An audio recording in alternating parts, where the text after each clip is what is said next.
Dans cette vidéo, nous allons apprendre à protéger les utilisateurs de matériels électriques.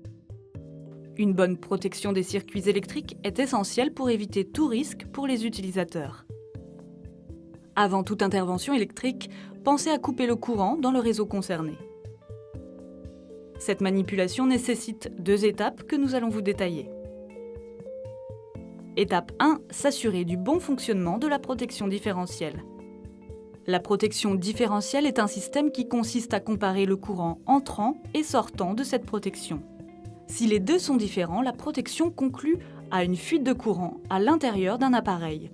Le disjoncteur différentiel saute, on parle de déclenchement. Cela se produit si un câble électrique est défectueux à cause d'un câble abîmé.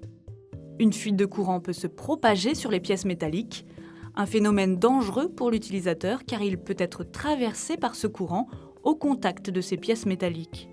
Un essai de la protection devra être effectué régulièrement par l'utilisateur au moyen d'un bouton test situé sur le disjoncteur général et les disjoncteurs différentiels en début de rangée. Car avec l'âge, les protections mécaniques peuvent ne plus fonctionner. Étape 2. S'assurer du bon fonctionnement de la prise de terre. La mise à la terre permet d'écouler les courants de fuite sans danger. S'assurer donc que toutes les prises de courant possèdent un plot de terre. Ce plot est raccordé à la barrette de terre ou au bornier du tableau électrique via un conducteur de protection de couleur vert et jaune. Si ce n'est pas le cas, et pour en savoir plus sur la prise de terre, se référer à la vidéo « La prise de terre partie 2 » raccordée au tableau électrique.